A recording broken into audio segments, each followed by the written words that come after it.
Toy Story 3.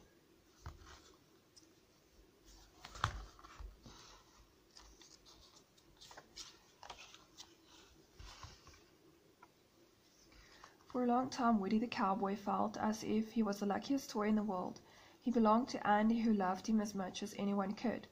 For years, Andy played with Woody, Buzz, Jessie, and all his other toys.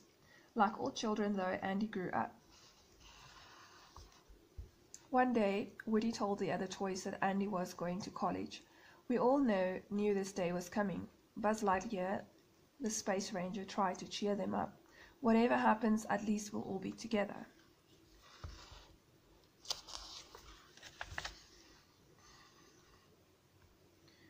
Andy packed Woody into a box to bring him to college. He put his other toys in a bag to take up to the attic, but Andy's mom thought the bag was trash and took it outside. Woody saw the mistake. He knew he had to save his friends. Think, Woody, think, think, think. Finally, Woody made it to the curb. He opened the bags and all he found was garbage. Where had the toys gone? Woody spotted the toys in the garage. It's under control, Woody. We have a plan. Buzz and the other toys thought Andy didn't want them anymore. They had decided to get in the box that was being sent to Sunnyside Daycare. Woody tried to explain. He was putting you in the attic. I know it looks bad, but guys, you've got to believe me. Jessie the cowgirl wasn't convinced. Andy's moving on, Woody. It's time we did the same. Just then the car's doors closed. All the toys, including Woody, were on their way.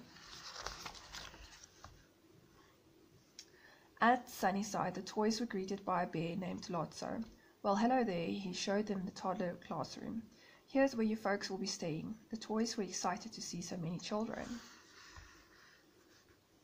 Rex the dinosaur couldn't wait for the recess to end.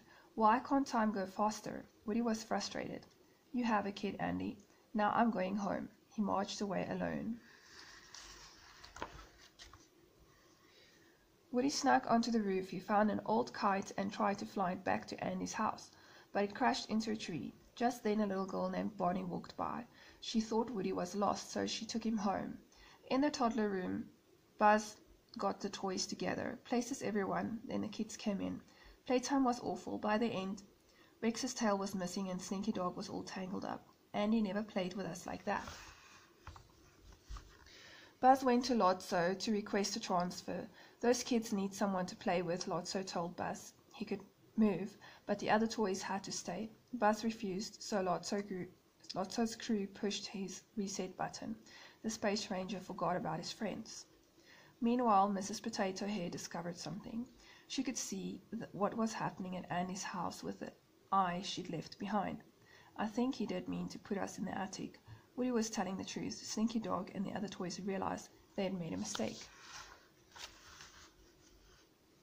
Jessie took charge. We gotta go home. Lotso and his gang walked in. You ain't leaving Sunnyside. Jessie wasn't scared. And who's gonna stop us?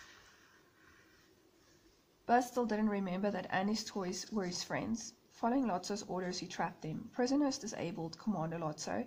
Jessie wondered how they would escape. I miss Woody. Woody was having a wonderful time at Bonnie's house. Still, he kept thinking about Andy. He's leaving soon. I've got to get home. Then Woody found out Bonnie's toys knew about Sunnyside Daycare. They told Woody that Lotso had belonged to a girl named Daisy. She lost him, and by the time he found his way back, Daisy had gotten a new toy bear. Since then, Lotso had hated new toys. My friends are in there. Woody had to save them fast.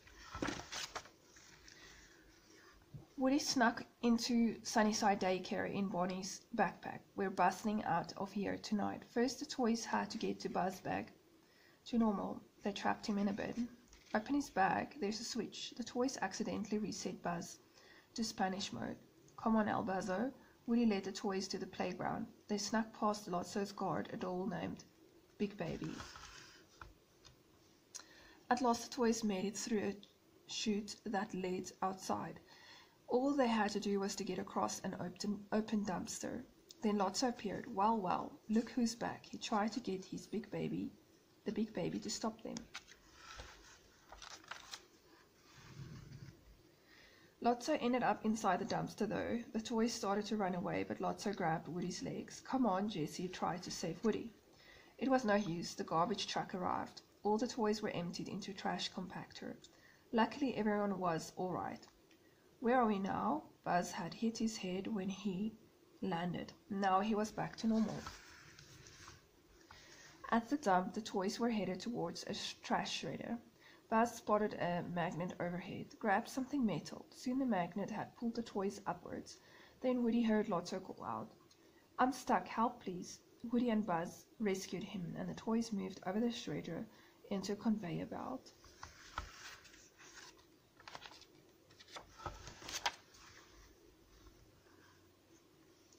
The toys were still in danger. Lotso was the only one who could push the stop button and save them. "Where's your kid now, Sheriff?" Lotso walked away.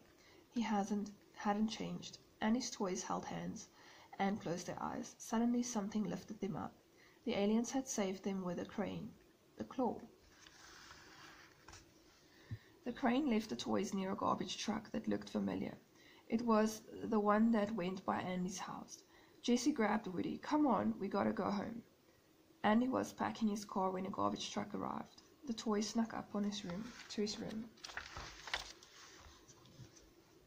Inside, Andy's toys climbed into a box labeled Attic. Woody was going to college with Andy. Buzz reached out and shook Woody's hand. "You know where to find us, cowboy." Buzz jumped into the box with the other toys. Woody realized he didn't want to say goodbye to his friends. He wrote something new on the attic box. On the way to college, Andy stopped at Bonnie's house.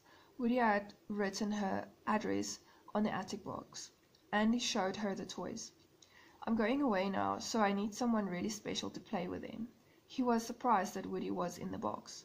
"My cowboy." Bonnie gave him a giant hug. Woody and the other toys watched Andy drive away. "So long, partner." Woody would miss Andy, but he would always remember the years they had spent together. Now he and the other toys had lots of new adventures with Bonnie to look forward to.